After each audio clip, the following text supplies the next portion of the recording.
여러분 안녕하십니까? EBS 초대석 정관용입니다. 여러분 혹시 공공외교라는 말 들어보셨나요?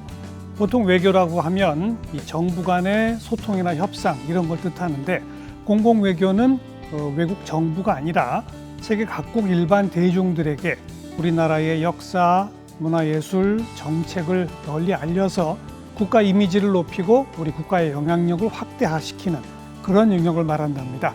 우리나라 공공외교를 이끌고 있는 분, 그래서 오늘 초대했습니다. 외교부 공공외교 대사를 맡고 있는 이상화 대사이십니다. 어서 오십시오. 안녕하십니까. 초대해 주셔서 감사합니다.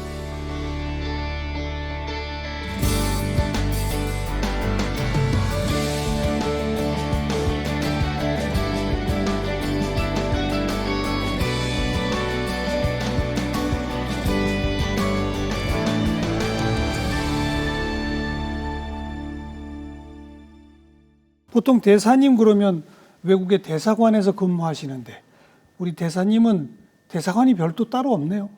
그렇습니다. 저는 2018년부터 4년 동안 주 미얀마에서 대사로 활동을 했고요. 한국에 돌아와서 지금 외교부 본부에서 공공외교 대사직을 그렇죠. 맡고 있습니다. 그러니까 대사관이 따로 없는 대사. 따로 없고요. 따로 없고 어떻게 보면은 공공외교라는 게 전 세계 해외 대중을 상대로 하는 거기 때문에 전 세계를 활동 무대로 한다. 그렇죠. 이렇게 보시면 될 것 같습니다. 어찌 보면 외교부 전체 일이 공공외교 아니에요? 그렇습니다. 활동 영역이 그렇죠. 그만큼 넓고요. 계속해서 확장되는 영역이기 때문에 접촉면이 굉장히 넓은 외교 영역이다. 이렇게 보시면 될 것 그러니까 같습니다. 세계 각국의 대사관들도 그 나라의 정부를 상대할 뿐만 아니라 그 나라 일반 대중들에게 제가 앞에 시작할 때 얘기한 것처럼 우리나라의 역사, 문화예술, 정책을 널리 알리는 일을 다 해야 되잖아요. 그렇습니다. 제가 미얀마에서 대사 그러니까요. 활동할 때도 그죠? 어떻게 보면은 대사관 활동의 절반 이상 상당 부분이 공공외교의 영역이다 이렇게 할 수 있습니다. 물론 그 나라의 정부, 의회를 상대로 할 수도 있지만은 또 많은 부분이 그 나라 대중들과의 어울리는 우리를 좋아하게 만들고 친구로 만드는 한국에 대해서 보다 이해를 넓히는 그런 활동들이기 때문에 그런 부분이 훨씬 더 많은 부분을 차지한다라고 할 수 있습니다. 그러니까 외교부 전체 세계 각국에 나가 있는 대사관에 근무하시는 분들 모두가 하고 있는 일인데 그렇습니다. 이걸 특별히 공공외교 대사 이렇게 해서 따로 만든 게 왜 이렇게 만들었는지. 그게 이제 우리나라에서 공공외교의 중요성에 대한 인식이 커지면서 이거를 본격적으로 체계적으로 시행해야 되겠다라는 인식에서 출발했다고 할 수 있습니다. 언제쯤부터 만들어진 거예요? 그게 우리나라가 2010년을 공공외교 원년으로 선포를 했습니다. 우리 외교 백서에도 등장하는 그런 개념인데요. 그게 2010년이라는 게 2000년대 들어서 2001년에 큰 세계적인 사변이 하나 있었지 않습니까? 9.11 사태, 2001년에. 9.11 사태를 계기로 국제사회에서 이전에 이 하드파워라고 하는 군사력이라든가 경제력 과 같은 하드파워 일변도의 외교, 힘으로 밀어붙이는 외교는 이게 한계가 있구나, 부작용이 굉장히 크구나 하는 인식을 크게 한 결정적인 계기가 됩니다. 그때부터 이 해외 대중들한테 한 나라가 가지고 있는 매력 자산을 좀 더 널리 알리고 신뢰와 존경을 얻는 그런 활동이 뒷받침되지 않으면은 갈등과 분쟁 이런 거를 조정하고 관리하는 게 굉장히 어렵구나 하는 인식이 커지게 됩니다. 그때부터 공공외교라는 게 거의 모든 나라에서 본격적으로 시행하게 되는 그런 계기가 됐다고 할 수가 있는데 우리나라도 마찬가지로 2010년부터. 그렇죠. 그렇게 했고 또 하나 중요한 전기가 된 것이 2016년에 저희 국회에서 공공외교 법을 제정을 하게 됩니다. 별도 법이 있어요? 그렇습니다. 공공외교 법이라는 게 2016년에 만들어졌고요. 그걸 통해서 그 법적 토대를 통해서 인적 그다음에 이 재정적 인프라가 크게 확충이 됩니다. 그리고 공공외교 기본계획 이런 게 뭐 1차, 2차 있었다고 그렇습니다. 그건 뭡니까? 그렇습니다. 그러니까 공공외교 법을 통해서 저희가 5개년 공공외교 시행 계획이라는 거를 만드는데요. 이거는 그냥 외교부만이 만드는 것이 아니고 이 18개 정부 부처 플러스 전국 17개 지방자치단체, 광역자치단체가 예. 협업을 통해 가지고 만들어낸 것이 5개년 공공외교 이행 계획입니다. 우리나라의 그 공공외교의 5년 동안 시행될 블루프린트다 이렇게 이해를 하시면 되고요. 청사진. 마침 금년부터 23년부터 27년까지 5개년도 계획 2차가 되겠습니다. 5개년 계획을 지금부터 시작을 또 했습니다. 예. 2차 5개년 계획의 핵심은 뭡니까 그러면? 이게 올해부터 시작되는. 그렇죠. 좋은 질문인데요. 저희가 두 가지 큰 축을 생각을 지금 하고 있습니다. 하나는 미래를 주제로, 또 하나는 디지털 방식으로 전개해 나간다 이런 생각을 갖고 있고요. 1차 5개년 계획하고 비교했을 때 몇 가지 큰 차별이 있는데요. 차별점이 있는데 하나는 디지털 방식을 좀 확충을 해야 되겠다. 웬고하니 제가 공공외교 대사 타이틀을 달고 출장을 다녀보면은 한국은 콘텐츠가 굉장히 많은 나라.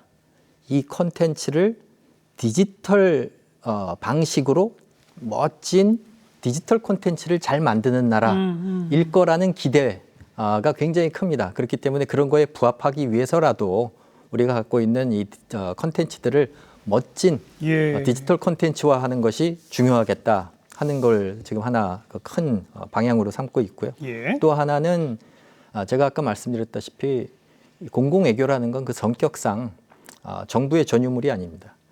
종합예술이다 할 수 있기 때문에 그 지방자치단체 그리고 이 학생, 청소년들 요즘 그 굉장히 창의력, 혁신 역량이 큰 청소년들, 젊은이들이 크리에이터라든가 인플루언서 활동을 많이 하고 있지 않습니까?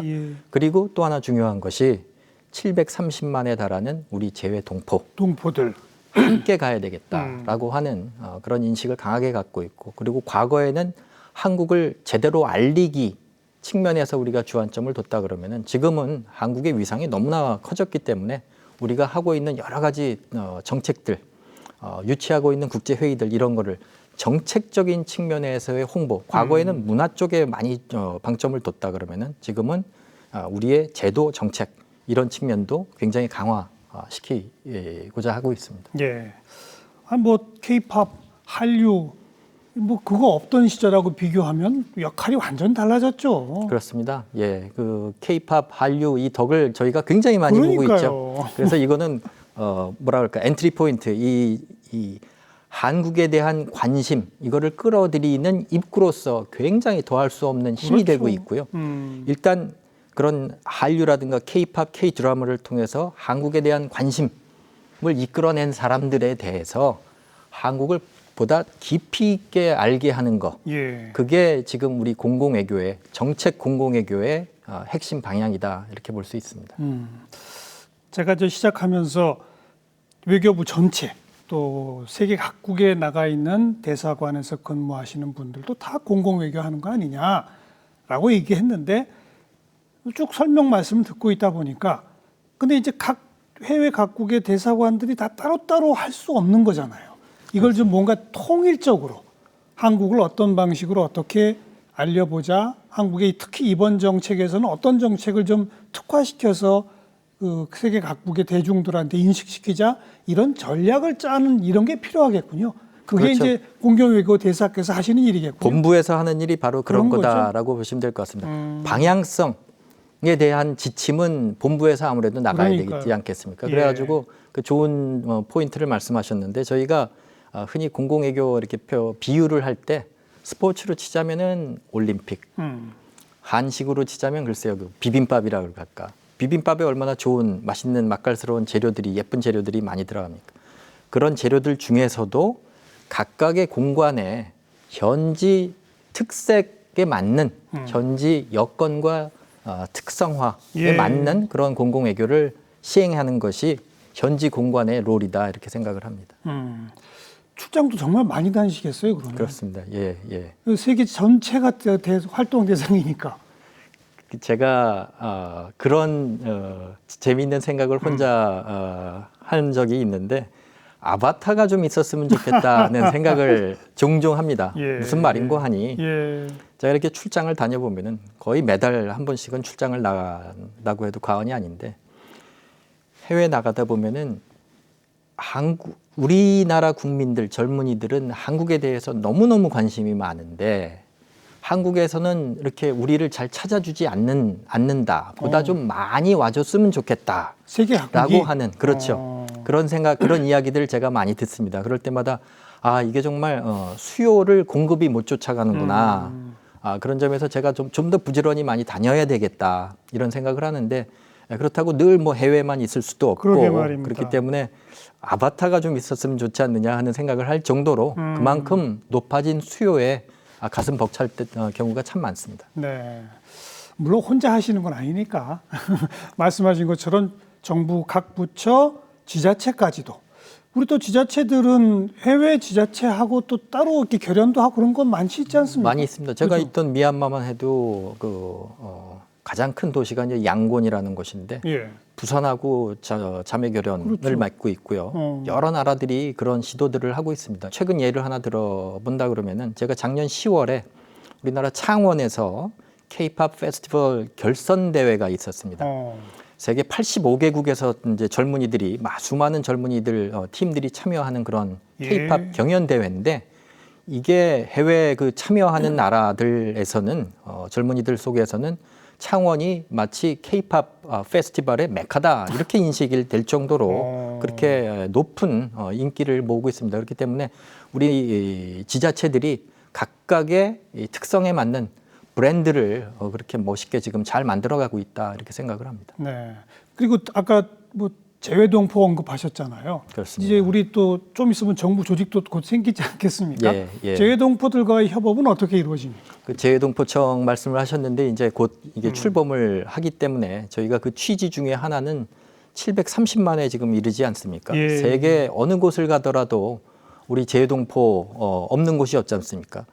예, 제가 하나 재외동포들을 대상으로 공공외교 잘하는 나라를 하나 출장을 간 적이 있는데 그리스입니다. 그리스. 그리스는 이 정무직 장관 밑에 차관을 3사람을 두고 있는데 그 중에 하나가 정무경제 다음에 그 중 하나가 공공외교와 재외동포 담당 차관입니다. 그래요?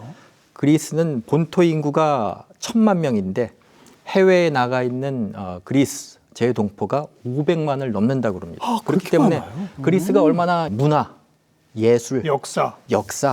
그리고 이 올림픽 발상지로서의 그렇죠. 스포츠 굉장히 자부심이 강한 민주주의 발상. 그렇습니다. 예. 그렇기 때문에 그리스가 가지고 있는 이런 자랑스러운 문화유산들을 재외동포를 통해서 자연스럽게 확산시키는 것이 그리스의 이 공공외교의 핵심이다. 네.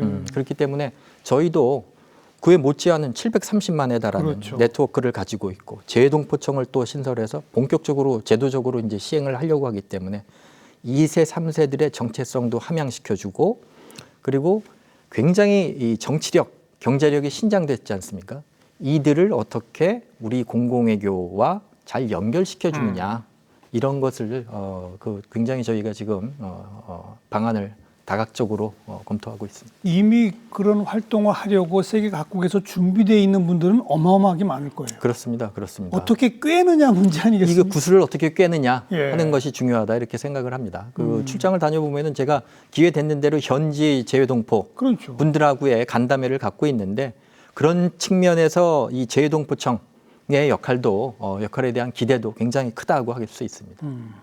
또 우리랑 수교를 맺고 있는 나라들은 뭐 수교 5주년, 10주년 될 때마다 특별 이벤트 이런 것도 다 하지 않습니까? 그렇습니다. 그런 걸 좀 우리나라가 전략적으로 기획하는 것도 중요할 것 같아요. 맞습니다. 저희 나라가 지금 191개국과 수교를 맺고 있습니다. 대한민국의 외교력은 정말 대단하지 않습니까? 그래서 이 수교 기념 사업도 중요한 공공외교의 한 축입니다. 저희가 작년만 해도 50개국과 수교 기념 사업들이 있었고요. 금년에도 29개국 주요 나라들 이렇게 열거를 해보면은 EU, 그 다음에 이제 영국, 독일, 인도, 인도네시아 굉장히 중요한 나라들과 수교 기념 사업을 하게 돼 있습니다. 그게 10년마다 합니까? 그렇죠. 저희가 기본적으로는 이 10년 주기로 꺾이는 해를 맞아서 시행을 하고 있는데 최근에 저희가 의미 있는 공공외교 수교 기념 사업들이 있었는데요. 오스트리아하고 저희가 수교 130주년을 금년에 맞습니다. 그래서 합스부르크 600년 예. 예술품 걸작전 해가지고 그 국립중앙박물관에서 국립중앙박물관에서 있었습니다. 그래서 거기에 우리 국민들이 30만 명 이상이 다녀가셨다. 오스트리아 정부에서 굉장히 고마워했습니다. 역시 한국은 문화를 사랑하는 국민들이로구나 해서 그런 게 있었고, 또 하나는 최근에 이제 인도에 저희 조계종 성지순례단이 다녀오시지 않았습니까? 108명이 넘는 스님들께서 다녀오셨고 아주 성공적으로 끝이 났는데 인도 우리 대사관과 대한종교 조계종에서 합작으로 인도 가장 큰 박물관에서 불교의 성지, 한국 문화를 만나다 뭐 이런 주제로 특별전을 또 가져서 굉장히 현지인들의 호응을 크게 받았다고 합니다. 그 합스부르크 600년 그게 그냥 어쩌다가 온 건 줄 알았더니 수교 130주년 그런 의미를 담고 있습니다. 다 연결이 돼 있는 거군요. 다녀오셨다 그러니 굉장히 반갑습니다. 그러니까 그런 어쩌면 그런 수교 130주년 이런 게 없었으면 오스트리아 측에서 선뜻 동의하거나 작품을 내주지 않을 수도 있겠군요. 그렇습니다. 굉장히 중요한 이 서로 쌍방향으로 이루어질 때 우리 거만 좋다고 이렇게 주입식으로 보여주기식으로 할 수는 없지 않습니까? 서로 저희도 상대방에 대한 문화에 대한 관심, 공감 이런 걸 이끌어낼 때 훨씬 공공외교는 효과성이 크다 이렇게 말씀드릴 수 있습니다. 참 그런 전시회 하나가 다 외교랑 연결되니까 얼마나 협업해야 할 때가 많겠어요. 무궁무진합니다. 아까 우리 지자체, 해외 동포 얘기했습니다. 뿐 아니라 온갖 기관이 다 함께 해야 되는군요. 제가 말씀드렸던 공공외교 이행 계획이 18개 부처들이 참여를 하고 17개 광역자치단체가 참여를 하기 때문에 그 숫자만 해도 규모만 해도 어마어마합니다. 그리고 민간 NGO 단체들도 함께 해야 되지 않겠습니까? 최근에 디지털 메타버스 외교관 양성을 시작하셨다. 이건 또 뭐 하는 겁니까? 반크라고 잘 알려져 있지 않습니까? 지난 20년 이상 민간 디지털 공공외교단, 민간 외교 사절단으로 여러 가지 좋은 활동을 참 많이 하고 있습니다. 한국 알리기, 그리고 한국의 이미지 제고 활동. 잘못된 정보 고치기. 그렇죠. 뭐 한복이라든가 정말 정부 차원에서도 하기 어려운 활동들을 해내고 있거든요. 그래서 저희가 이 반크와 협업을 통해서 공공외교, 디지털 공공외교 측면에서 시너지를 좀 창출해낼 수 있겠다 하는 취지에서 작년 12월에 디지털 공공외교 민관협력 MOU라는 거를 저희가 체결을 했습니다. 그래서 첫 번째 사업으로 금년 초에 200명 넘는 청소년 대학생들을 선발을 해가지고 디지털 메타버스 외교관 양성 사업을 저희 외교부가 지원을 하고 있는데 그 학생들, 젊은이들을 대상으로 전현직 외교관들이 특강을 시행한다거나 그래서 최근에는 박은하 전 주 영국 대사를 모시고 부산 2030 부산 엑스포를 왜 우리가 유치하고자 하는가에 대한 특강도 시행하기도 했습니다. 각 학생들이 자기 나름대로 메타버스 공간을 만들어서 거기서 어떤 활동을 하는 거예요? 그렇습니다. 그 특강을 듣고 자기들이 소감을 서로 나누면서 계속해서 학습을 하고 또 자기들이 궁금한 분야가 있으면 저희한테 요청을 하면 저희가 또 적절한 연사를 모시고 강의도 제공할 수 있고. 그게 아까 제 2차 5개년 계획의 핵심 중에 하나가 미래와 디지털이라고 하시더니 그 디지털 영역에 이제 이런 일들이 구체적으로 벌어지는 거로군요. 바로 그렇습니다. 그리고 아까 잠깐 언급하시면서 K-팝, K-컬처, 한류 얘기했습니다만은 태권도를 슬쩍 언급하셨단 말이에요. 사실은 K-팝, 한류 있기 전에 태권도가 먼저 있었죠.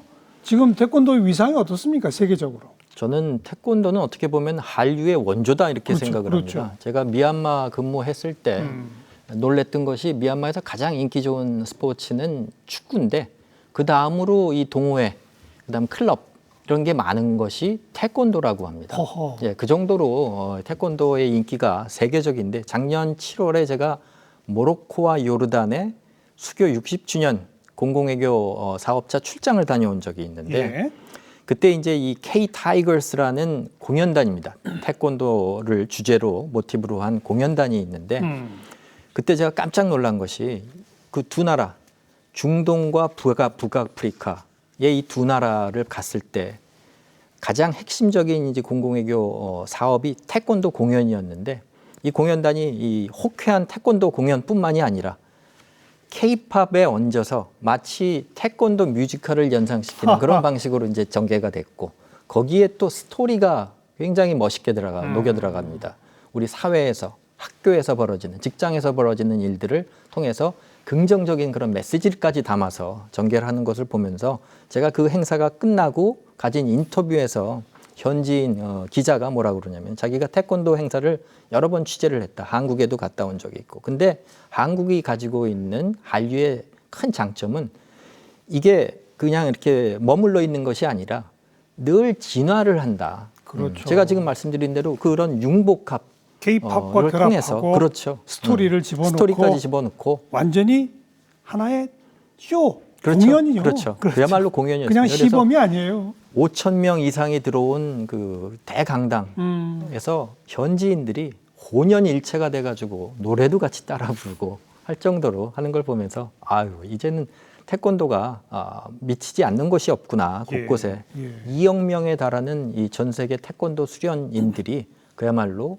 2억 명이요? 2억 명이라고 합니다. 제가 최근에 2차례나 우리 태권도 국기원을 방문을 했었는데 예. 국기원 얘기가 나오니까 태권도가 언제 우리나라 국기로 지정이 되셨는지 혹시 아십니까? 모르겠는데요. 워낙부터 그런 거 아니에요? 원래부터? 다들 그렇게 이제 생각을 막연히 하시는데 저도 최근에 알았던 건데 2018년 3월 30일 국회에서 국기로 공식 지정이 됐다고 그럽니다. 5년 됐습니다. 그거밖에 5년. 안 됐어요? 예, 그렇습니다. 5년이 됐다고 그러는데 그걸 기념하기 위해서 5주년을 기념하기 위해서 지난 3월 25일이죠. 광화문 광장에서 태권도 한마음 대축제라는 행사가 아주 성대하게 열렸습니다. 그러니까 원래 태권도가 우리 국기인데 2018년에 정식 법적으로, 국회를 통해서 법적으로 됐다. 그렇죠. 그런 얘기로군요. 예. 근데 전 세계에 정말 태권도 수련하는 사람 2억 명이나 돼요? 2억 명이라고 그럽니다. 저도 깜짝 놀랐습니다. 그럼 웬만한 나라, 웬만한 도시에는 도장 없는 데가 없다는 얘기네요? 저는 그렇게 생각합니다. 아프리카를 가도 그렇고요. 중남미를 가도 그렇고, 예. 그 사람들이 다 어떻게 보면 한국의 서포터스 아니겠습니까? 민간 외교관들이죠. 그렇죠. 예. 이렇게 해외에서 태권도 수련하는 사람이 많아지다 보니까 왜 한때는 우리가 올림픽에서 태권도 금메달은 싹쓸이 했는데 요새는 안 되잖아요. 제가 지난번에 다녀왔다고 말씀드린 요르단에서 올림픽에서 금메달을 딴 선수가 있는데 요르단 역사상 최초의 금메달이라고 그럽니다. 올림픽 최초의 금메달. 그걸 태권도에서? 그렇죠. 그러니까 요르단 같은 경우에는 왕실이 나서서 태권도를 보급하는데 아주 열정적인 모습을 보이고 있습니다. 네.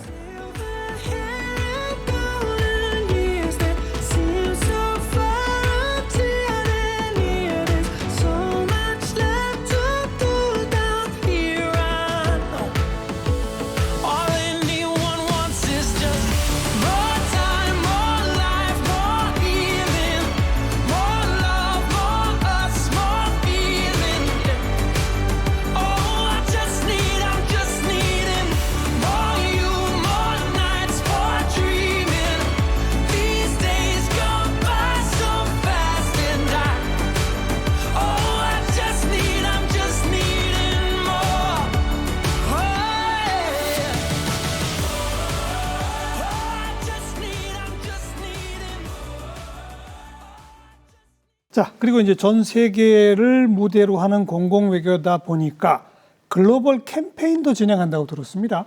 그건 그렇습니다. 어떤 겁니까? 저희가 2020년 이제 그 코로나가 시작된 해부터 디지털 방식을 통해서 소통을 좀 강화해야 되겠다라고 하는 취지에서 글로벌 캠페인을 전개를 하고 있습니다. 작년 같은 경우에는 End Violence 글로벌 캠페인인데요. 이거 아동 폭력 근절을 위한 글로벌 캠페인이 되겠습니다. End Violence. 폭력을 끝내자. 지금 전 세계에 아동들에 대한 다양한 형태의 폭력이 진행되고 있지 않습니까? 우리나라도 간간히 아동 학대 사건 맞습니다. 얼마나 안타까운 일들이 그러니까요. 많습니까? 지금 우크라이나 전쟁, 여러 가지 이제 형태의 재난, 지진, 그리고 코로나 팬데믹 말할 것도 없고요. 그런 가운데 아동들이 가장 취약한 그렇죠. 그런 그룹이다라고 약자 할 수 중에 있습니다. 약자죠. 가장 취약한 약자죠. 그렇기 때문에 제가 7월 그 글로벌 캠페인 출범식 때 무거운 마음으로 이 자리에 섰고 어떠한 경우에도 아동에 대한 폭력은 용납되어서는 안 된다. 이런 메시지를 전달을 했습니다. 그래서 7월에 그 캠페인을 시작하고 6개월 정도 남짓 그리 길지 않은 시간이었음에도 불구하고 전 세계 100여 개 나라에서 8천만 명에 달하는 사람들이 이 메시지에 동참을 해주고 확산시켜주는 그런 걸 보면서 저희가 참 좋은 그런 캠페인을 전개를 했구나 이런 생각을 했고 이 기회를 빌려서 참여해 주신 많은 분들한테 감사의 마음을 전하고 싶습니다.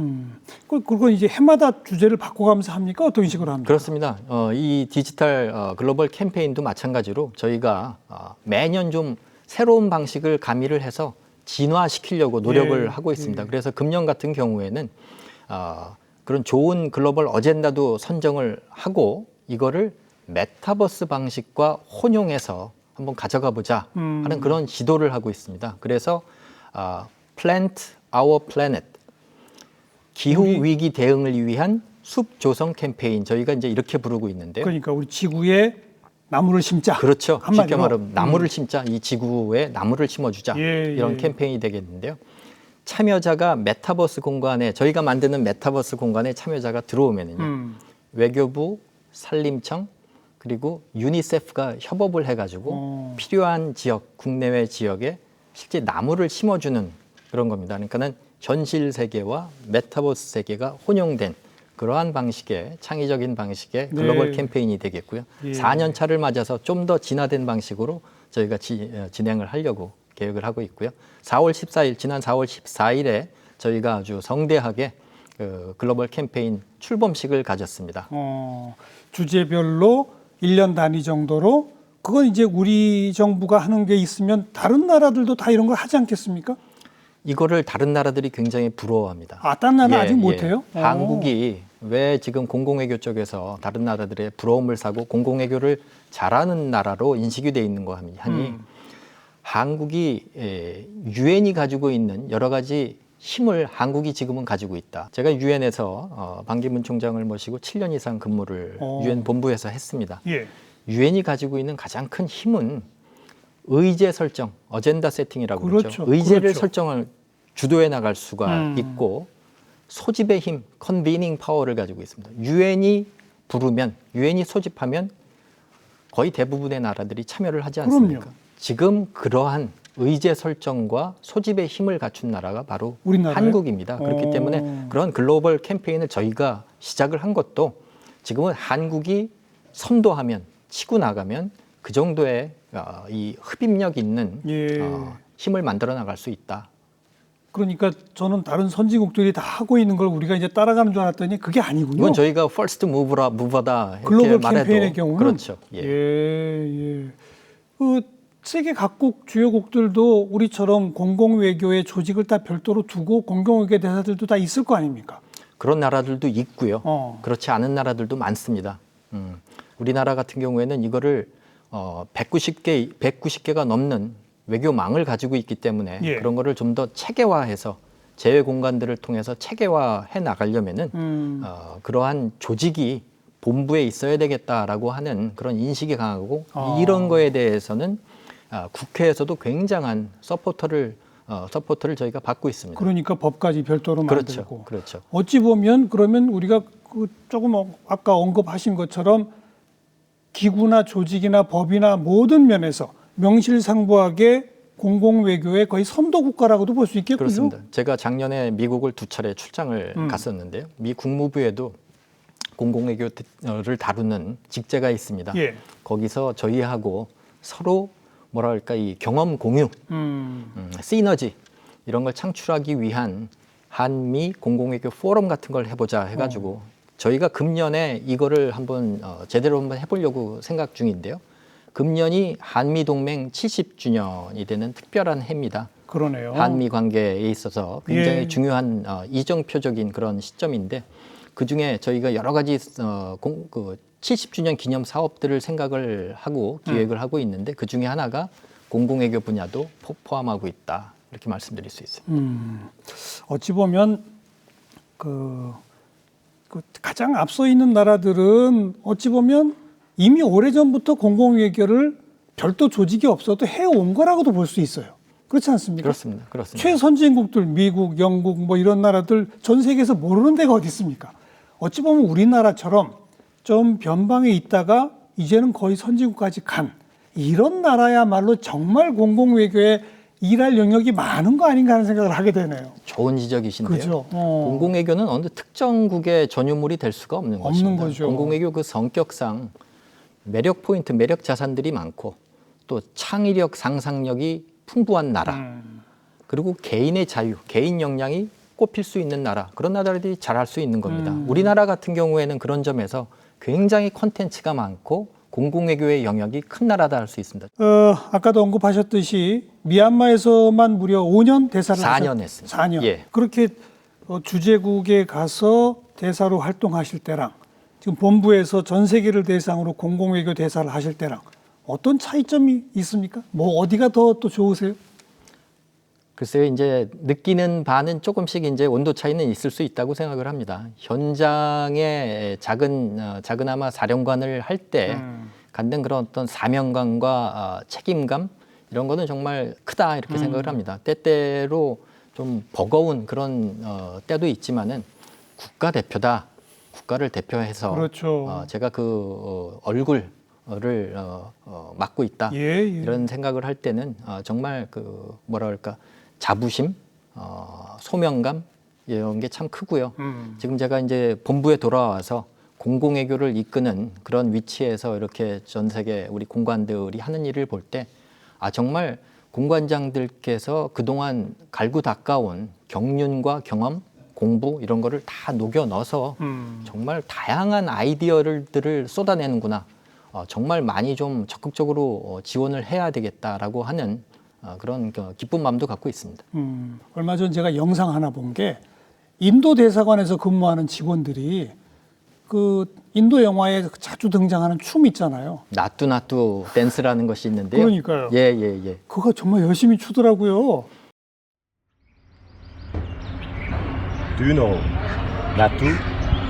ఎర్రజొన్న రొట్టెలో మిరప తొక్కు కలిపినట్టు నా పాట చూడు నా పాట చూడు నా పాట చూడు నాటు నాటు నాటు నాటు నాటు నాటు తీర నాటు నాటు నాటు నాటు నాటు నాటు నాటు కూర నాటు నాటు నాటు నాటు పచ్చి మిరపలాగా పిచ్చ నాటు నాటు నాటు నాటు పిచ్చు కత్తిలాగా వెర్రి నాటు 그게 나오자마자 정말 폭발적인 인기를 모으지 않았습니까? 그렇다면서요. 오늘 현재 지금 거의 700만 뷰 이게 이제 조회수가 갔는데 인도 모디 총리까지도 한국 고맙다 이런 메시지를 낼 정도로 제가 아까 말씀드렸듯이 공공외교라는 거는 상대가 있는 거기 때문에 우리도 상대에 대해서 관심을 갖고 애정을 갖고 있다.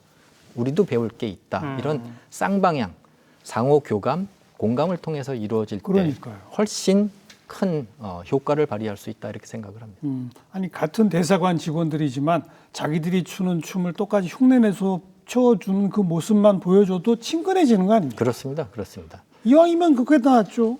대사도 나서서 그러니까. 같이 춤을 추고 예. 모든 직원들이 그 보니까 저는 저거 따라할 수 있을까 할 동작이 정도로 어렵더라고요. 굉장히 어려운 동작인데 며칠을 이제 일과 후에. 일과 후에 모여가지고 연습들을 하면서 그걸 만들었다고 합니다. 뭐 조금 오늘 잠깐 설명하시는 동안에도 정말 출장 많이 다녀오시고 뭐 그런 얘기를 하시는데 이런 공공외교 대사를 맡으신 후에 본인 스스로 느꼈던 가장 감동적인 순간이라면 어떤 겁니까? 감동적인 순간 가는 곳마다 정말 에피소드들이 예. 많이 있습니다. 제가 가장 최근에 다녀온 출장지 스리랑카와 인도를 다녀왔는데요. 스리랑카는 아시다시피 작년에 국가 부도라는 전대미문에 그랬죠. 전례 없는 그런 위기를 맞았습니다. 작년부터 스리랑카 측에서 한국이 과거 90년대 후반의 외환 위기, 2008년에 국제 금융 위기 이런 거를 극복한 그런 경험, 그다음에 과거에 원조를 받던 나라에서 지금은 선진 원조 공여국으로 그럼요. 발돋움한 한국의 개발 경험 이런 거를 좀 정책 공공외교 측면에서 설명을 좀 와서 공유를 해주면 좋겠다. 예. 그리고 저희가 작년 말에 저희 정부가 한국 정부 최초의 포괄적 지역 전략이죠. 인도 태평양 전략이라는 거를 이제 발표를 했는데 예. 저희가 그래서 이 겸사겸사 스리랑카를 택한 이유가 이 지역 전략, 인태 전략에 여러 가지 소지역들이 있지 않습니까? 남아시아에서 저희가 최초로 스리랑카를 그래서 간 겁니다. 예. 굉장히 그 자체로 호응이 높았고요. 그 다음에 간 곳 이제 인도에서 어떤 거를 했냐면은 한국체육대학교가 미란다 하우스, 이 델리 대학교와 태권도 보급 MOU를 체결을 했습니다. 이거는 델리 대학교 측에서 인도 측 요청으로 이루어진 건데요. 여전히 인도에서는 남아 선호 사상이 굉장히 강합니다. 그렇죠. 그래서 인도 델리 대학교에서 이 여성 권익 신장이라는 측면에서 한국의 태권도를 좀 매개로 해야 되겠다 하는 취지에서 한체대와 델리 대학교 간에 그런 MOU를 맺었는데 그런 측면에서 그 강당을 가득 메운 그 여학생들의 그런 열기 그런 걸 보는 것도 야 한국의 태권도의 이 위상 역할이 이 정도구나 하는 걸 느꼈고요. 그리고 인도가 아시다시피 6.25 전쟁 때 비전투 부대를 파견한 그런 국가 아니겠습니까? 거기에 이제 아그라 지역에 인도에서 그때 파병한 유일한 부대가 있습니다. 저희가 이제 4시간을 차로 달려가서 방문을 했습니다. 고맙다는 그런 마음을 전하기 위해서 한인도 수교 50주년을 맞아서 일종의 보훈 외교인 셈이죠. 보훈 공공 외교인 셈인데 그때 마침 그 인도 그 부대가 해당 부대가 튀르키예 그 대지진 때 가서 구호 활동을 하고 막 돌아왔다고 합니다. 그래서 제가 그래서 저희 대표단이 갔을 때 부대원들이 너무 피곤한 상태고 그러기 때문에 부대장하고 일부만 만나서 고맙다는 그런 인사를 전하고 올 생각이었는데 부대원들이 전체가 연병장에 모여서 저희를 오히려 따뜻하게 맞아주는 그런 모습을 보면서 정말 저희가 오히려 감사했다 이런 느낌을 외교관 받았습니다. 생활하신 지 한 30년 되셨죠? 그렇습니다. 30년 전하고 비교하면 요즘 되게 쉽죠? 정확한 그 말씀이신데요. 제가 91년에 외교부에 입부를 했고 일하기 쉬우실 것 같아요. 그렇습니다. 91년에 외교부로 입부를 했고 아시다시피 91년은 남북한이 유엔에 동시 가입한 해입니다. 저는 외교부 입부한 이후에 유엔과 관련된 일을 많이 했습니다. 본부 유엔 부서에서도 일을 했고 첫 번째 해외 근무도 주 유엔 한국 대표부에서 근무를 했고 그다음에 유엔 본부에서도 7년 넘게 일을 했습니다. 그래서 유엔 내에서 한국의 위상이 얼마나 크게 변했는가, 격세지감의 변화가 있었다는 것은 제가 몸으로 눈으로 체감을 했고요. 80년에 가까운 유엔 역사에서 한국은 가장 뛰어난 성공 스토리다 이렇게 말씀드릴 수 있습니다. 작년 여름에 구테레시 현 유엔 사무총장이 방한을 했을 때 이런 말을 했습니다. 한국은 세계적인 문화 역량 그리고 선진 과학기술 혁신 역량을 갖추고 있어서 유엔이 글로벌 현안을 해결하는 데 있어 필요한 모든 것을 갖춘 몇 안 되는 나라다. 어마어마한 격찬이지 않습니까? 그렇죠. 그래서 지금은 말씀하신 대로 외교하기가 정말 일하기 좋아진 쉬워지셨죠.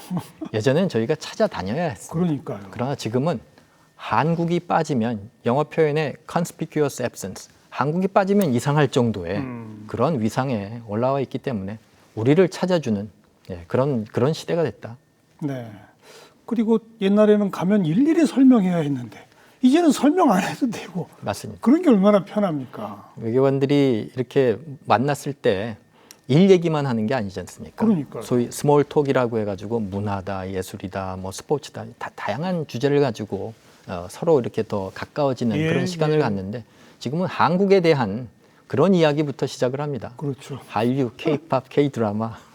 아까 유엔 전 사무총장이 문화 그리고 선진 과학기술 혁신 역량 두 개를 얘기했지 않습니까? 저는 그 역량이 돋보이면서도 세계적인 군사 강국으로서 어찌 보면 좀 세계 패권을 쥐고는 있으나 뭐 좀 뭐랄까요? 너무 좀 군사적으로만 앞서 있달까? 이렇지 않다는 점에서 우리가 더 값어치 있는 나라라고 생각하거든요. 맞습니다. 그렇죠? 맞습니다. 우리도 분단돼 있으니까 군사력 뭐 절대 무시할 수 없으나 그 힘자랑을 하지 않고 우리는 문화와 과학기술의 역량을 자랑한다.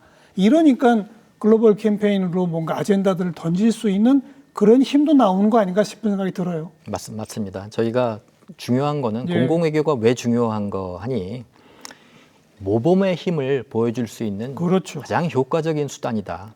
힘의 모범이 아니라 모범의 힘을 보여줄 수 있는 가장 효과적인 수단이 바로 공공외교다.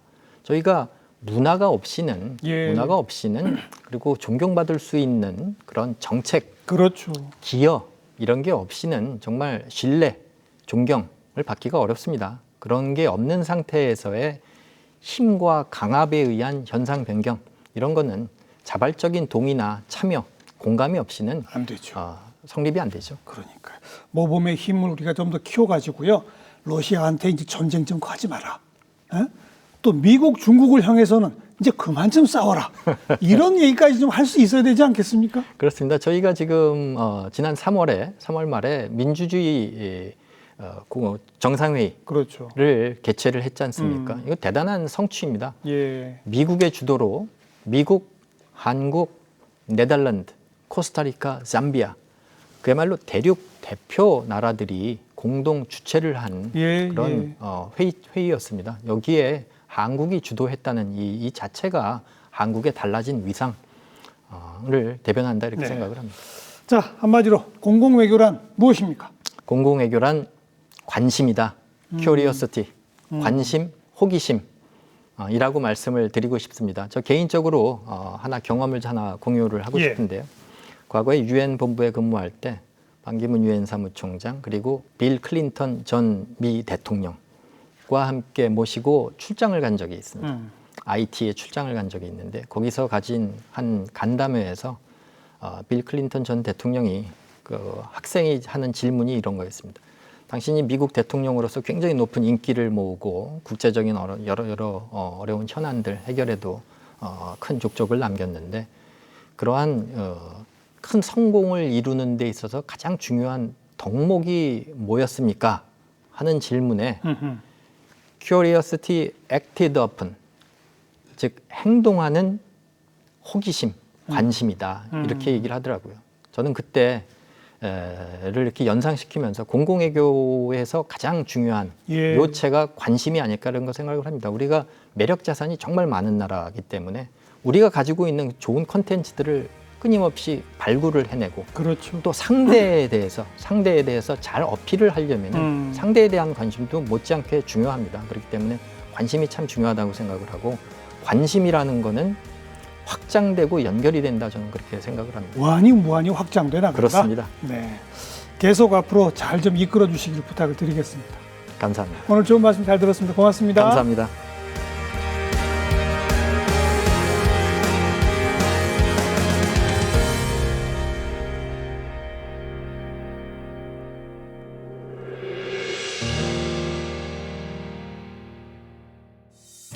네, 이 달라진 우리의 국가 위상을 배경으로 세계에서 아주 앞장서 가고 있는 공공외교에 대한 배움을 좀 가졌습니다. 여러분도 많은 관심 가져보시기 바랍니다.